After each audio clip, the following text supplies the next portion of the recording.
지금까지는 3, 4강에 걸쳐서 개인이 어떻게 발달하는지를 했습니다. 그래서 제일 초기에는 우리가 태어나서 죽을 때까지 이렇게 쭉 가는데 제일 초기에는 뭐가 제일 중요하다고 이야기했습니까? 애착이 중요하다고 했습니다. 그래서 애착은 그러니까 엄마와 아이 사이에 부모는 아이를 돌보려는 그런 시스템을 발달하게 되고 아이는 엄마한테 애착하려는 시스템을 발달시켜서 종의 생존율을 높인다. 그런 것들을 했습니다. 그래서 이제 이 애착이 안정애착으로 잘 되면 아이는 점점 커서 이제는 더 이상 엄마가 나를 직접 돌보지 않더라도 내가 안정이 되어서 이 세상을 살 때 안정감 있게 살 수 있다. 이제는 엄마는 우리보다 다 먼저 돌아가시는 존재죠. 그렇지만 이 안정 애착된 게 내게 내면화되어서 일생을 안정되게 살 수 있다.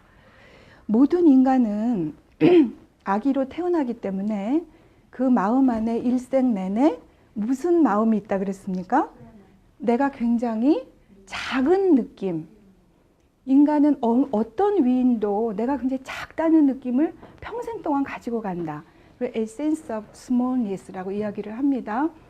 아기로 태어나서 쭉 어른이 되고 늙어 죽을 때까지 우리가 어떤 아이를 낳고 그런 존재가 되더라도 나는 작은 존재다라는 느낌을 가지고 간다. 그런 것들을 했었습니다. 그 다음에 쭉 오다가 청소년기에는 우리가 어떤 거를 했었습니까? 인간의 비극은 바이올로지컬 클락하고 소셜 클락이 맞질 않는다. 그래서 10대, 20대 때 성적으로 가장 활발하지만 사회적으로는 전혀 결혼할 준비나 사회경제적으로는 준비가 안 되어 있다. 현대사회로 오면서 이 준비가, 직업 준비가 훨씬 더 길어집니다. 그래서 이제 군대 갔다 오고 뭐 의대 같은 경우 더 트레이닝을 오래 받고요. 요새는 무슨 석사, 박사, 뭐 포스닥까지 해도 그럼 거의 40이 되어서 준비가 될까요? 그러니까 그전에는 그래도 좀 낯섰는데 대학만 졸업하고 취직을 해서 그래도 내가 처자식을 먹여 살릴 수 있었다면 오늘날은 그렇게 할 수가 없는. 그래서 이때 바이올로지컬 클락과 소셜 클락이 안 맞는 이 시기를 뭐라고 불렀습니까? 성적 실업자라고 했었죠. 성적 실업자다. 이때 이 기간이 굉장히 길어지고 있다. 그런 걸 했었고요. 그 다음에 지난번에는 성인기를 했었는데 아까 우리 선생님 말씀하신 것처럼 중년기라고 하는 것은 나의 죽음이 이 빤히 보일 때, 그러니까 어떻게 보면 우리 인간은 내가 죽는다는 것을 알고 있지만 정말 내가 죽음이 정말 다가올 때 그렇게 이제 생각이 됩니다. 저희 어머니께서 이제 사람이 죽는 것에 대해서 뭐라고 얘기를 하셨냐면 인간은 태어나는 순간 사형 선고를 받은 존재다. 그렇게 얘기를 하신 적이 있습니다.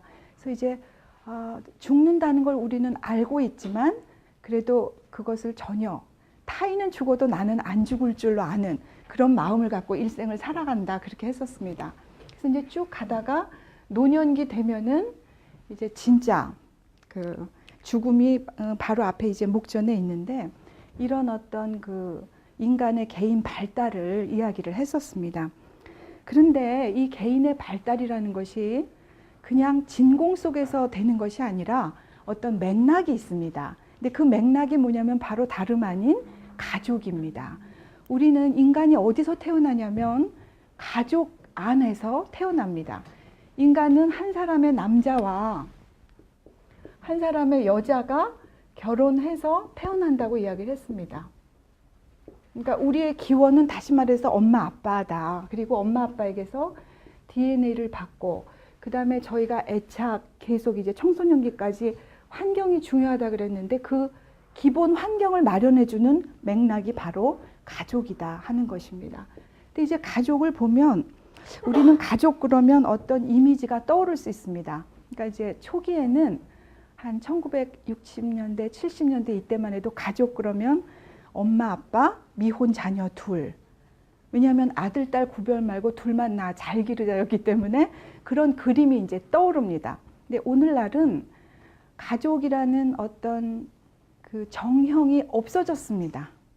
그렇기 때문에 학자들은 가족이라는 것이 과연 계속 지속될 수 있을 것인가, 아니면 가족이라는 제도 자체가 멸망할 것이 아닌가, 이렇게 이야기를 합니다.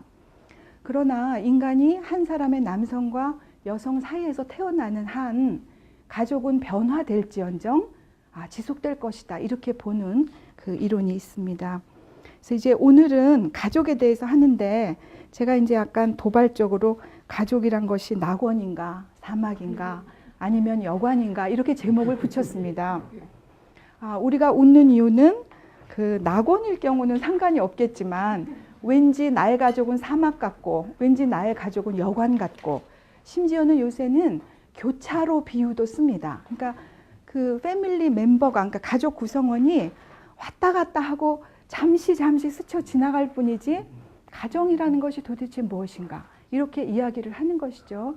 그러니까 이제 현대 사회를 볼 때에 옛날 패러다임으로 볼 수가 없는 측면이 많이 있습니다. 사회 경제적 조건도 많이 달라졌기 때문에. 그 네모 안의 것을 한번 보겠습니다. 사랑이 부족하면 아이들은 병에 걸린다. 아이들의 병은 성장을 거부하는 현상이다.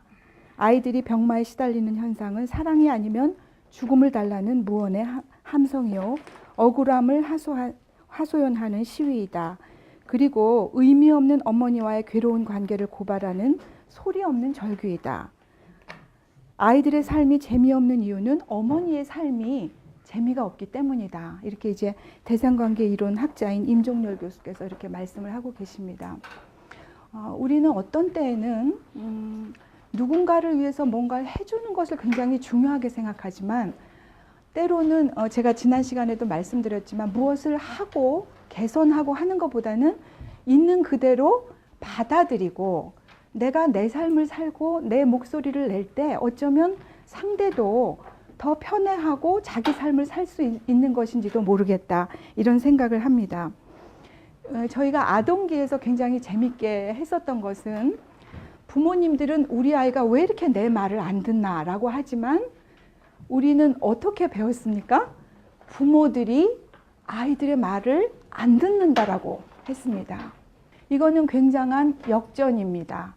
그러니까 부모의 말대로 아이들이 순종해야 되는 것이 아니라, 아이들이 무엇을 말하려고 하는지, 아이들이 무엇을 바라는지를 우리가 들어야 되는데, 그것을 우리는 듣지 않는다. 특히 어머니들이 듣지 않는다. 보통 듣지 않는 것이 아니고 지독하게 못 듣는다, 그런 얘기를 했었습니다. 예. 그리고 우리는 아이들에게 뿌리를 주고 날개를 주어야 되는데, 우리나라 가족은 어떻게 된 게 사랑의 이름으로 통제하고 사랑의 이름으로 독립을 저해하고, 이런 일들이 굉장히 많이 일어난다, 이런 생각을 하게 됩니다. 제가 우리나라 드라마를 가끔 이제 공부 차원에서 봅니다. 공부 차원에서 보면 주제가 딱 한 가지인데, 그게 뭐냐면 통제하는 거예요. 통제. 그래서 남편은 아내를 통제하고 아내는 이 남편을 통제하고, 특히 부모들이 자식들을 통제하고 그들의 삶 전체를 자기들이 원하는 방향으로 끌어가려고 합니다. 그런데 제일 효과가 없는 것이 인간의 자유와 자발성을 무시하는 행동입니다.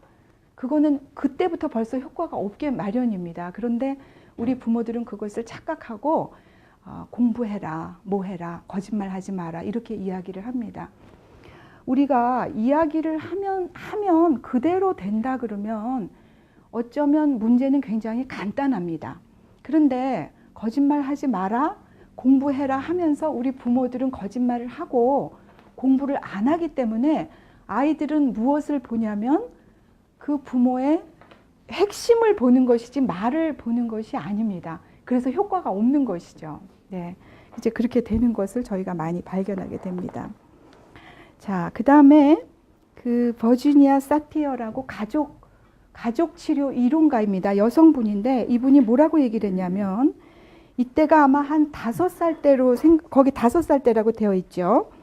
나는 가족 사이에서 일어나는 기이한 일들을, 비밀을 알아내는 탐정이 되고 싶었다라고 이야기를 합니다. 우리는 어린 아이들이 무엇을 알까라고 생각하지만 어린 아이들이 집에서 돌아가는 거를 다 압니다. 몇 살쯤 되면 다 알까요? 네? 몇 살인가? 네. 한 2~3살만 돼도 다 안다 그래요.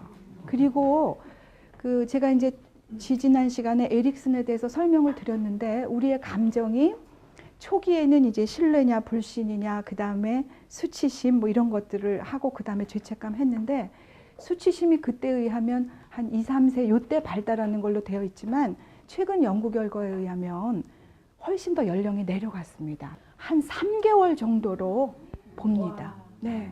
그러니까 그거를 이제 뭐 이게 뭐랄까 관찰과 그런 것에 의한 거기 때문에 비판을 받을 수도 있겠지만 무언가 아기가 어머니에게 기대를 했는데 그것이 이루어지지 않을 때 아이들은 고개를 떨구고 굉장히 실망하는 그런 모습을 보인다고 합니다. 그래서 이제 몇 개월로 지금 수치심을 느끼는 그 시기가 내려갔습니다. 그 놀라운 일입니다. 그러면 아이들은 가족 속에서 일어나는 기이한 일들, 비밀들 혹은 규칙들, 이거는 말해도 되고 이거는 말하면 안 된다라는 것, 왠지 이거는 자랑스러운 일이지만 이건 수치스러운 일이라는 것을 아이들은 그냥 본능적으로 압니다. 몇 살만 되면 벌써 다 알고 굉장한 민감성을 갖는다 하는 얘기죠. 제가 이거를 이렇게 읽었을 때 굉장히 재미가 있었습니다. 저는 어릴 때 사람마다 이 자기가 있다는 게 굉장히 신기하다고 그랬죠. 나는 내가 생각하고 나라는 게 있는데 또 각 사람마다 이렇게 자기가 있다는 게 굉장히 신기하게 느껴졌습니다. 그래서 이제 4~5세 이렇게 어린 시절에도 벌써 가족이라는 세팅 속에서 무슨 일이 일어나는지를 굉장히 많이 알 수 있다 하는 것을 우리가 알 수 있습니다. 이 사티어는 거기 뒤에도 적혀 있네요. 96%의 가정이 역기능적이다라고 얘기를 했습니다. 예. 역기능이라고 하는 것은 가정이 제대로 해야 될 기능을 못할 때 역기능적이라고 그러죠. 그래서 96%나 역기능적이다 하면 기능적인 게 거의 없는 것 아닌가. 다시 말해서 정상 가정, 어느 정도 사회경제적으로 기능을 하고 부모들이 아이들을 제대로 돌보고 하는 가정에서도 역기능이 많이 있다고 하는 것입니다. 그래서 이거는 굉장히 충격적으로 이제 받아들여지는데 제가 많은 사람들을 만나보면서 그 외부에서 보이는 조건들은 하나도 중요하지 않다는 것을 발견합니다. 그리고 그것까지 가기 전에 저 자신을 볼 때 이런 것들이 있을 수 있다는 것을 많이 알 수 있습니다. 네, 내 자신의 안을 들여다볼 때 겉으로 보이는 것과 아무 관계없이 내 안에 얼마나 많은 그런 예민함 혹은 불안 혹은 우울 이런 것들이 자리하고 있는지를 보게 됩니다. 예. 그 다음에 이거는 2013년 통계인데 법적으로는 혼인 상태이지만 해체된 가정이 41만 가구다 그렇게 나와 있네요. 이제 최근에 이혼이 많이 늘어나서 굉장히 이혼 증가율이 우리나라가 지금 거의 최고입니다. 이혼 증가율이. 이혼율도 높고요. 근데 이제 어떤 선생님께서 그렇게 말씀하세요. 경제적 이유로 예를 들어 남편이 사업을 하고 또 뭐 부인도 사업을 하고 하시면 그거를 보존하기 위해서 형식적 이혼을 하는 가구가 있답니다. 형식적으로. 그래서 이제 여기 이혼율에는 허수가 있다. 그렇게 얘기를 합니다. 그런데 물론 그런 것도 있을 수 있겠지만 법적으로 이혼이 되면 굉장히 그 결혼은 위험해집니다. 그래서 이 법적인 것은 단순하게 볼 문제가 결코 아니에요. 그래서 법적으로 이렇게 보호를 받는다는 것이 굉장히 중요한 그런 거라고 생각을 합니다. 그 다음에 어떤 그 수필집에서 제가 이제 빼온 건데요. 이혼 재판에서 자주 나타나는 것이 부모의 과잉보호이다. 중상류층의 이혼 사건 상당수는 과잉보호를 받으며 자란 사람들 사이에서 일어난다. 몸만 어른일 뿐 정신은 여전히 엄마에게 전적으로 의존하는 사람들이 의외로 많다. 이들의 결혼은 배우자를 선택하는 과정부터 어머니가 주도한다. 결혼 생활의 사소한 갈등도 직접 해결하지 못해서 시시콜콜 엄마와 의논한다. 미국에서 유학 중인 신혼부부가 국제전화로 엄마의 훈수를 받으면서 싸움을 한 사건도 보았다. 그러니까 이 남편의 배후에는 시어머니가 있는 거고 이 와이프의 배후에는 이제 장모가 있는 거죠. 친정 엄마가. 재판 과정에서도 부부는 뚜렷한 자기 의견이 없고 엄마들 목소리만 높아서 누가 당사자인지 모를 지경이었다. 예. 제가 지난번에도 말씀드렸는데 어떤 시어머니나 친정어머니가 찾아와서 우리 아이들이 지금 제대로 못 사는 것 같은데 어떻게 이혼을 시켜야 될까요? 말아야 될까요? 이런 상담을 받는 경우가 있다 그랬습니다. 당사자가 아니라 제3자, 특히 부모가. 그래서 이제 이런 것들을 볼 수 있습니다. 자, 그럼 넘어가고요. 이 심리학이 프로이트로부터 발달이 됐다 하면 프로이트는 한 사람의 내면을 중요시했습니다. 그래서 이 사람이 내가 현실에서 요구하는 것을 나는 쾌락을 충족시키고 싶은데 어떻게 이거를 조화시킬까? 또 내 안에 있는 초자화와 이드의 욕구를 어떻게 에고가 중재할까? 이 고민을 했다면 개인만 이해해 가지고는 개인을 이해할 수 없다는 것을 그 후에 발견을 하게 됩니다. 제가 그때도 말씀드렸지만 이 인간과 인간의 관계 속에서 아이가 태어나기 때문에 내가 혼자 살고 사막에 가 있거나 무슨 외딴 섬 무인도에 혼자 가 있을지라도 내 안에는 이미 관계가 들어와 있다. 그런 말씀을 드렸습니다. 근데 인간이라고 하는 것은 하나하나 다 소우주입니다. 소우주. 소우주이기 때문에 아무리 부모가 열심히 이 아이들의 욕구를 들어주고 충족시켜 주려고 해도 품을 수가 없습니다. 우리 그릇이 작습니다. 그냥 그 사람은 너무나 큰 그 자체 우주이기 때문에 품을 수가 없습니다. 그래서 우리 인간은 가족 속에서 자라면서 부모에게 실망을 할 수밖에 없습니다. 제가 아주 재미난 경험을 했는데요. 저는 딸이 둘입니다. 근데 이제 우리 아이들이 한 초등학교 1학년 들어가고 이럴 때 뭐라고 하냐면 나는 어릴 때 엄마가 하나님인 줄 알았어요. 그러는 거예요. 그래서 왜 그러냐 그랬더니 이제 인형놀이 같은 거 할 때 가위로 이렇게 오리고 그러잖아요. 근데 하나도 삐뚤빼뚤 안 하고 잘 오리고 뭐를 해도 쏟지도 않고 잘하니까 하나님인 줄 알았다는 거예요. 제가 첫 시간에 하나님이 너무 바빠서 집집마다 대리로 보낸 것이 어머니다. 그래서 저도 한번 그런 입장이 돼봤습니다. 근데 이제 곧 환멸을 느끼고 실망을 하고 어머니는 인간일 수밖에 없다는 것을 알게 되는 것이 아이들의 또 발달이기도 합니다. 가족이라고 하는 것은 이 개인을 보더라도 이 개인만 봐서는 안 되고 이미 이 아이가 태어났을 적에는 이 맥락이 있다. 그렇게 얘기를 했습니다. 진공 속에서 태어난 것이 아니고 우리는 그렇기 때문에 다 다릅니다. 그리고 재미난 것은 그러면 같은 부모 밑에서 태어나면 좀 비슷해야 될 것 같아요. 뭐 대여섯 있으면.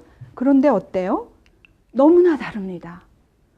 그냥 부모 밑에서 태어나서 형제일 뿐이지 너무나 다릅니다. 심지어는 쌍둥이도 다릅니다. 그러니까 이게 개인이 전부 굉장히 독특한 존재인 거죠. 그래서 집안에 형제가 5이면 엄마 아빠도 5이다 할 정도로 이 가족을 체계라고 부릅니다. 시스템 체계라고 부르는데 체계라고 하는 것은 뭐냐면 어떤 부분 서브 시스템으로 이루어져 있습니다. 부분들로 이루어져 있지만 그 부분들을 합쳐놓은 것 가지고도 이해할 수 없는 훨씬 그것보다 큰 것이죠. 그러니까 서브 시스템의 합보다도 훨씬 큰 것이 시스템입니다. 그래서 여기 한번 예를 들어보면 처음에 이 남녀가 결혼해서 자식이 아직 없을 때에는 부부 체계만 있는 것입니다. 부부 하위 체계만 있는 것입니다. 가족에는. 그런데 이제 아이들이 태어났습니다. 아이들이 태어나면 어떻게 되겠어요? 부부가 부모 체계가 되는 것이죠. 부부가 바로 부모랑 부부는 같은 사람이긴 하지만 부부로 기능하는 것과 부모로 기능하는 것은 다릅니다. 그래서 이제 부부 체계, 부모 하위 체계, 그 다음에 뭐 이렇게 하면 모녀, 이렇게 하면 부자, 이렇게 시스템이 굉장히 많이 생길 수 있습니다. 그런데 이제 가족 치료 이론가들은 어떻게 이야기를 하냐면 많은 서브시스템이 있지만 부부 하위 체계가 부모 하위 체계보다 상위에 있을 때 그 가족은 건강하다라고 얘기를 합니다. 자, 부부 체계로 기능하는 것이 부모 체계로 기능하는 것보다 우위에 있을 때 그 가족은 건강하다고 이야기를 합니다. 제가 여기 그 전에 계시던 그 하영목 선생님 그 회사에 이제 제가 잠깐 가가지고 특강을 한번 한 적이 있습니다. 그래서 제가 이 말을 했어요. 부부 하위 체계가 부모 하위 체계보다 우위에 있어야 된다. 그랬더니 어떤 분께서 끝나고 저 말을 듣는 순간 망치로 내 머리를 꽝 얻어맞은 것 같았다라고 얘기를 합니다. 그래서 이제 제가 개인적으로 얘기를 들어보니까요. 그 집은 이제 외동딸이에요. 외동딸인데 엄마하고 딸은 완전히 밀착돼서 둘이 똘똘 뭉치고 뭐든지 같이 하고, 근데 이제 남편은 바쁘기도 하지만 이렇게 소외돼 있는, 부모로서 기능하는 것이 아주 제일 좋은 거라고 알고 있었다라고 하는 것이죠. 그러니까 이상하게도 우리가 결혼할 때는 이 둘 관계가 굉장히 이렇게 친밀하고, 그런데 아이가 태어나면서는 갑자기 부모 체계가 발동이 되면서 부부 체계가 약화될 때가 있습니다. 특히 이제 아이들이 학교 가면 공부시키느라고, 아빠는 돈 벌고 엄마들은 공부시키느라고 이제 부모 역할만 남게 되는데, 아무리 아이들이 고3이 아니라 뭐래도 부부 체계가 우선해야 된다라고 하는 것이죠. 왜 그러냐면 이게 세대가 다르기도 하거니와 이 아이들은 날개를 달고 날아가야 되기 때문입니다. 우리 영원한 친구는 여기 있고요. 자식들은 우리가 뿌리를 주고 그 다음에 날개를 주어서 보내야 되기 때문입니다. 그런데 우리는 여기 힘쓰기보다 이제 여기 힘쓰는 거죠.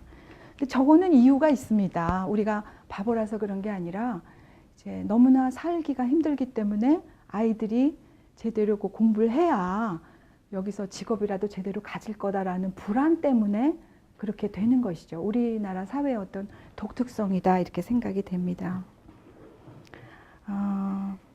이 가족은 정서적인 단위인데 이제 우리 이 발달에서 보면 개인이 이 초기의 가정 속에서 가졌던 인상이 아주 어른이 돼서까지 내면에 기초로서 작용하기 때문에 발달에서는 초기 발달로 갈수록 중요하다고 했습니다. 그래서 이제 오늘날 육아휴직을 많이 주고 유급휴가도 많이 주고 그다음에 아빠에게도 주고 해서 한 많은 경우 교직 같은 경우 최대 한 3년인가요?까지도 받는 경우를 봤는데 저는 아주 박수를 치고 싶습니다. 그래서 이 대상관계 이론에서는 초기 3년을 너무 중요시하고 아주 양보하면 1년은 해야 되기 때문에 너무나 중요한 것이다 이렇게 보고 있죠. 근데 이제 제도적으로 되어 있어도 그거를 이제 정말 내가 찾아서 쓸 적에는 눈치들을 많이 본다 그럽니다. 예, 그래서 그런 것들이 조금 안타까운 일이죠. 네. 내 안에는 아빠의 요소, 엄마의 요소가 다 들어와 있습니다. 그리고 이 사람 둘이 결혼했을 때는 이 사람 둘만 만나는 게 아니라 이 위에서 받았던 것도 들어와 있고 이 사람들은 이 위에서 받았던 게 들어와 있기 때문에 신혼부부가 이렇게 침대에 둘이 눕잖아요. 그러면 둘이 눕는 게 아니라 몇 명이 눕는다 그랬습니까? 6명이 눕는다 그랬습니다. 각자의 부모가 내 안에 들어와 있다. 제 처음에 신혼 때 장밋빛으로 뭐 달콤한 게 아니라 신혼 때 제일 많이 싸운다 그랬죠. 왜 싸우냐면 누가 주도권을 갖느냐 하기 위해서 싸우는데 너무나 이해가 안 가는 거예요. 도저히. 그거는 이 배경을 이해하지 않고 이 사람이 이상하다고 생각을 하는 거예요.